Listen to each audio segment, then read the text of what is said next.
Hadirin yang kami hormati, dan di kisah lain disebutkan juga masih sabda Rasulullah, barang siapa membaca sholat kepadaku 1 kali maka dibalas Allah 10 kali, dan barang siapa membaca sholat kepadaku 10 kali maka dibalaslah 100 kali oleh Allah, dan barang siapa membaca sholawat 100 kali dibalaslah 1000 kali oleh Allah, dan barang siapa membaca sholat kepadaku 1000 kali maka dibalas oleh Allah di antara kedua matanya, di antara kedua mripate dicatat bebas dari munafik hidup di dunia, dan kelak di akhirat dikembangkan dengan orang-orang mujahidin.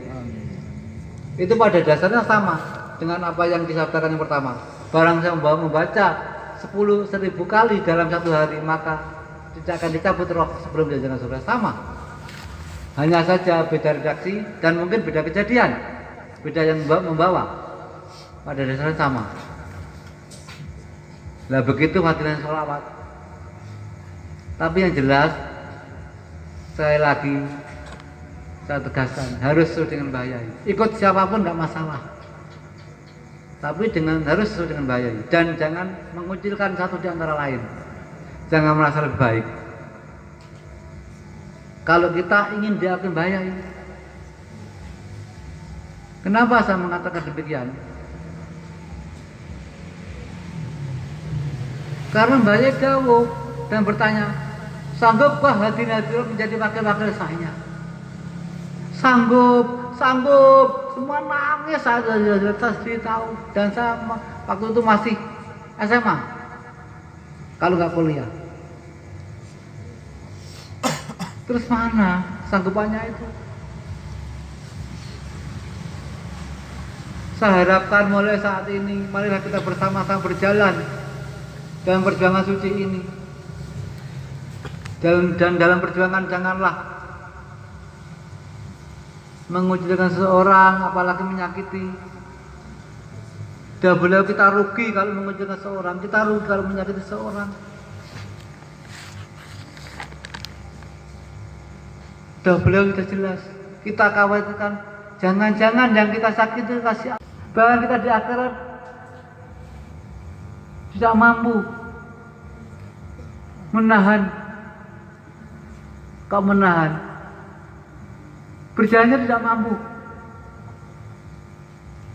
Di situ digambarkan ada suatu peristiwa, digolong-golongkan. Ada golongannya Syekh Qadir Al-Jilani, ada golongannya Syekh Nasabandiyah, ada golongannya Pengawal Wakidiyah. Kemudian Allah semuanya bertanya, hei kok golongannya sopo? Terus dia, saya golongannya Syekh Qadir Jilani. Kemudian beliau gak, itu golong aku. Nek masaku kowe go ngenek. Kemudian lari kepada golongannya Syekh Nasabandiyah. Kemudian dia bertanya, terus Syekh Nasabandiyah juga menjawab, duduk itu golong aku. Zamanku gak enek. Terus kemudian kita lari ke golongannya Pengawal Wakidiyah. Kemudian Bahyai tidak mengakui, bagaimana kita? Kalau Bahyai tidak mengakui, bagaimana kita? Kalau kita ingin diakui sebagai muridnya, harusnya kita sesuai dengan beliau. Di situ bagaimana kita? Kalau beliau tidak mengakui, terpaksa kita terjebak oleh iblis, ikut iblis di neraka.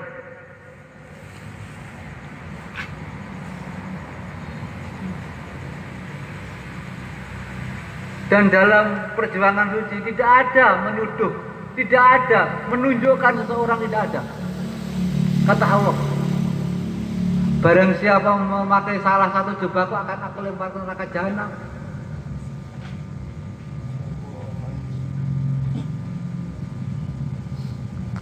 Jubah tegas, hak Allah Subhanahu wa taala yang hanya boleh dimiliki Allah Subhanahu wa taala. Suatu contoh, tidak ikuti tidak sah, tidak ikuti tidak ada pengamal. Maaf, yang dimaksud itu. Tapi jangan sekali-kali kita mudah mengatakan kalau tidak ikuti tidak diikuti pengamal, tidak ikut ini tidak diikuti pengamal. Jangan mudah mengatakan itu. Itu bahaya. Bahkan laknatullah, hati-hati laknatullah. Tapi doa Allah. Dan kami mengharapkan pengamal sesuai dengan bahaya ini. Akal karimah, menghargai, menghormati orang lain, seperti pada beliau Rasulullah SAW.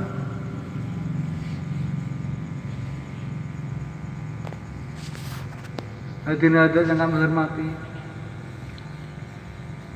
Terus beliau itu menciptakan sesuatu di mana ciptaannya itu kita anggap, kita yakini bersama sebagai kendaraan menuju akhirat.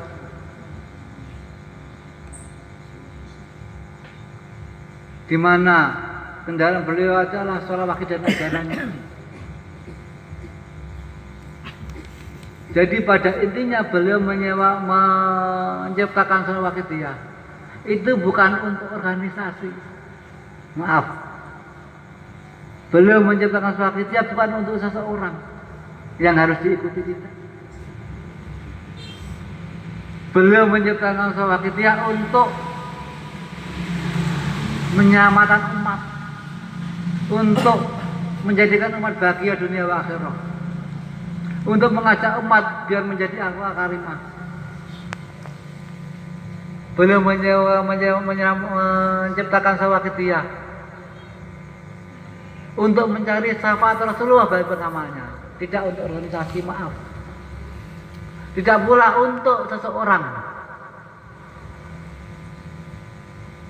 Jadi amalan sawakitiyah itu boleh diamalkan siapa saja, karena suatu amalan, bukan suatu, maaf, aliran atau suatu organisasi, tidak. Tua, muda, laki-laki, perempuan dari golongan manapun berhak mengamal sawakitiyah demi mencapai kebahagiaan di akhirah. Hadirin yang kami hormati, kalau kita ingat beliau,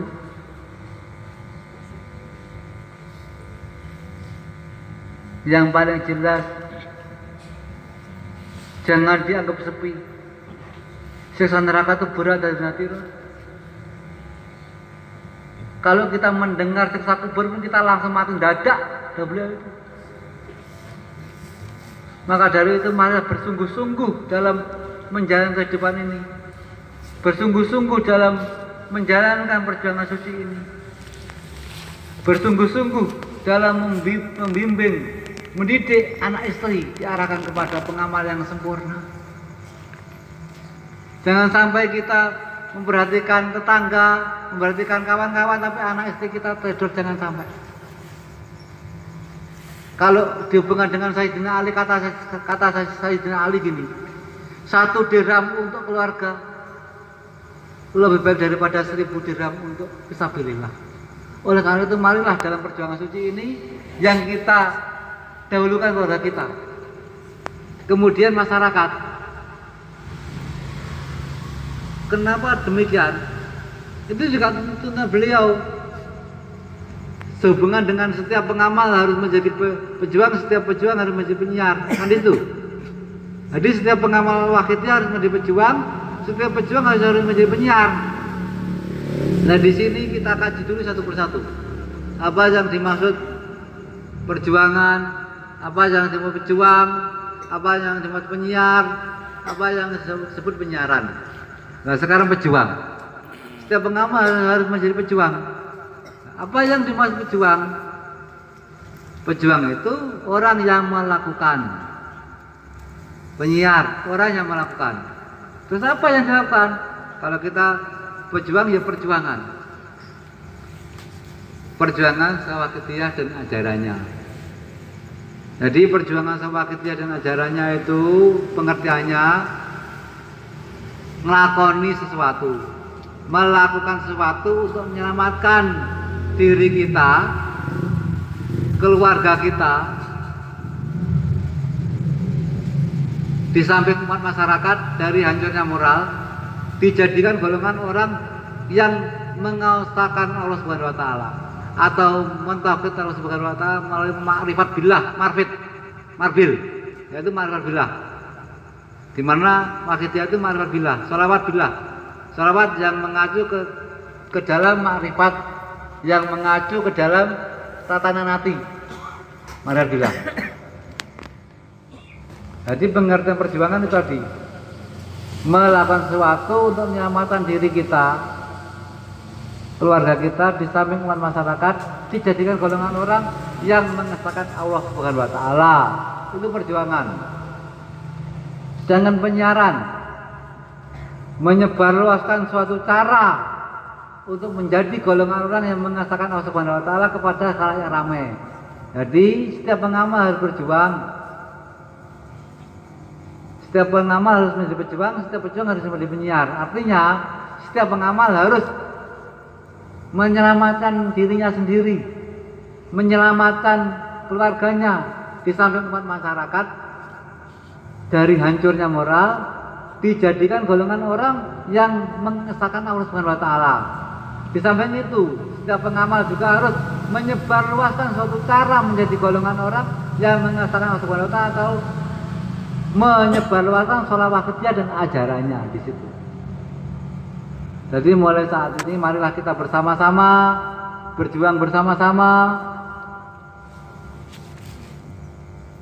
menyiarkan bersama-sama, biar kita bisa menjadi wakil-wakil beliau. Kalau kita diam saja, kita tidak akan bisa menjadi wakil beliau. Nah, beliau mendapatkan itu sesuai dengan Quran. Bismillahirrahmanirrahim. Ku angpusakum atunaro, kan gitu. Dewa makan duweni man salamanno angpusakum awamu ahlikum. Sapa sing duweni ahlimu? Ya kuwi anak bojomu, warismu. Ora wong duweni man salamanno tanggamu enggak. Ku angpusakum atunaro. Beliau itu apa-apa yang dikemas beliau sudah sesuai dengan Al-Quran. Perjuangan itu sudah sesuai dengan kuah musuh kunaro. Artinya apa? Sudah jelas, menyelamatkan diri kita, keluarga kita, di samping umat dari hancurnya moral, dijadikan golongan yang mengesahkan Allah Subhanahu wa taala. Otomatis menyelamatkan kita dari neraka. Kan gitu. Kuah musuh kunaro, wae wong duwe manslametno. Angkusakum awamu. Ahlikum, sing terima kamu, sing terima warismu, juga anak bojomu, so neraka, kan gitu. Sama. Pada intinya bahaya itu dengan tidak kita sadari melakukan perintah Quran.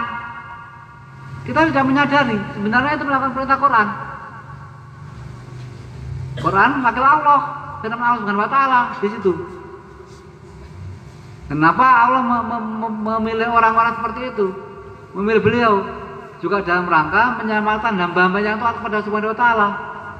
Yang tidak taat terjebak oleh iblis. Kowe jemanut. Dibisi gitu. Kowe jemanut. Kalau sing bener, itu iblis. Akhirnya nanti pada iblis menentang karena Allah Subhanahu wa taala.